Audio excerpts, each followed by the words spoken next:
31শে December মুজিববাদের কবর, সংবিধানকে অবমাননা, বঙ্গবন্ধুর চেতনাকে অবমাননা, আওয়ামী লীগকে রাজনীতির প্রত্যাবর্তন অসম্ভব করে দেওয়া, আওয়ামী লীগকে ফ্যাসিস্ট রাজনীতিকে চূড়ান্তভাবে কবর দিয়ে দেওয়া।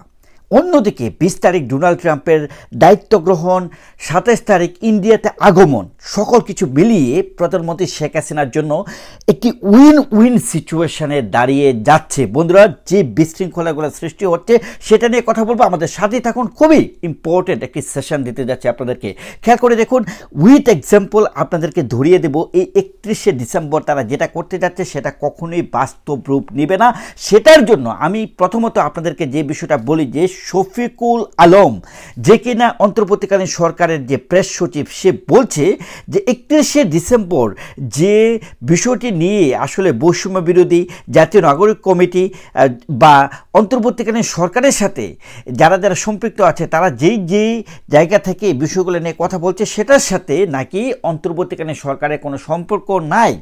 প্রশ্ন আপনাদের কাছে রাখছি, যদি সেটাই হয়, শফিকুল আলম যদি মনে করেন যে 31শে ডিসেম্বরের সাথে সরকারের কোনো সম্পর্ক নাই, তাহলে আসিফ মাহমুদ কিভাবে বলে যে 31শে ডিসেম্বর মুজিববাদের কবর হবে, 72-এর সংবিধানকে কবর দেয়া হবে?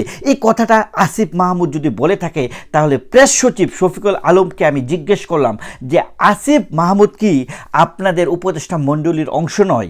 আসিফ মাহমুদের যে বক্তব্যটা সেটাকে আপনি ডিনাই করে কিভাবে আপনি বলেন যে এই 31শে ডিসেম্বরের যে বিষয়টা সেটার সাথে অন্তর্বর্তীকালীন সম্পর্ক নাই? যদি সম্পর্ক না থাকে তাহলে আসিফ মাহমুদের বক্তব্যটিকে আপনি ডিনাই কিভাবে করছেন?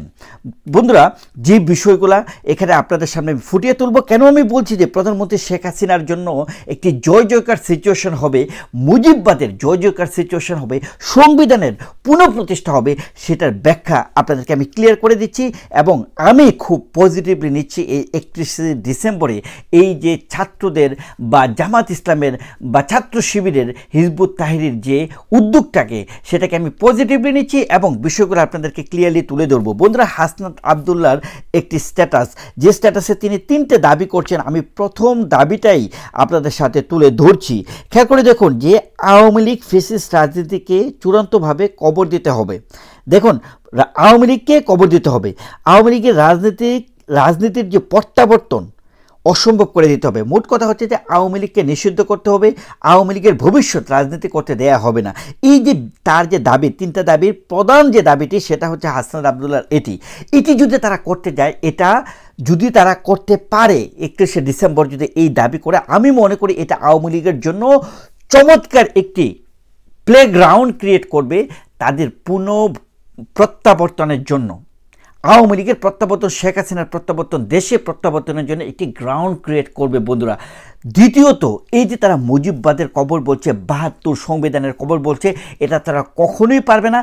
ইভেন আমি মনে করি এই যে মুজিববাদের যে আদর্শ, যে নীতিগুলা, সেটা এবং 72-এর যে সংবিধানের যে নীতি, আপনার গণতন্ত্র, সমাজতন্ত্র এবং জাতীয়তাবাদ, ধর্মনিরপেক্ষতা, এগুলাকে চমৎকারভাবে পুনঃপ্রতিষ্ঠা করবে। যারা এই চেতনাটাকে লালন করেনি তারাও বর্তমানে এই 31শে ডিসেম্বরে যদি এই ধরনের তারা যে নাটক করবে, তারপর থেকে আপনারা দেখবেন যে মুজিববাদ চারদিকে ছড়িয়ে যাবে। এবং আরেকটি বিষয় আপনাদের সাথে অ্যাড করতে চাই, এই যে বিএনপি কখনোই এই যে আপনার 72-এর সংবিধান, মুজিববাদের বাহিরে গিয়ে কোনো কাজ করবেন না।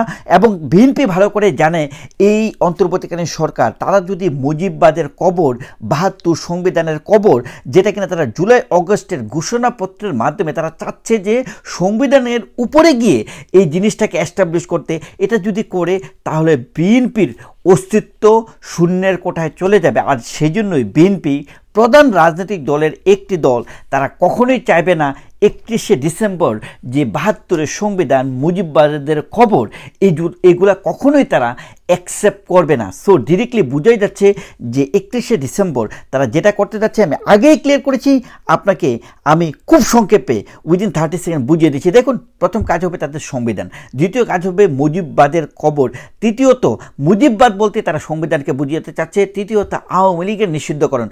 কোনোটাতে তারা সাকসেসফুল হবে না, বরং আওয়ামী লীগ প্রধানমন্ত্রী শেখ হাসিনাকে দেশে প্রত্যাবর্তনের রাস্তা খুলে দিচ্ছে, মুজিববাদের পুনঃপ্রতিষ্ঠায় তারা চমৎকারভাবে আসলে ভূমিকা রাখবে বলেই আমার কাছে মনে হচ্ছে। এবং পক্ষান্তরে বাংলাদেশে এই 31শে ডিসেম্বর যে একটা বিশৃঙ্খলা সৃষ্টি হচ্ছে, সেই বিশৃঙ্খলাটিকে কেন্দ্র করে এই যে 20 তারিখে যে ডোনাল্ড ট্রাম্পের দায়িত্ব গ্রহণ এবং ভারতে যে তার জানুয়ারিতে যে আসার যে বিষয়টি, সেটাকে কেন্দ্র করেই এই আওয়ামী লীগের প্রধানমন্ত্রী শেখ হাসিনার বাংলাদেশে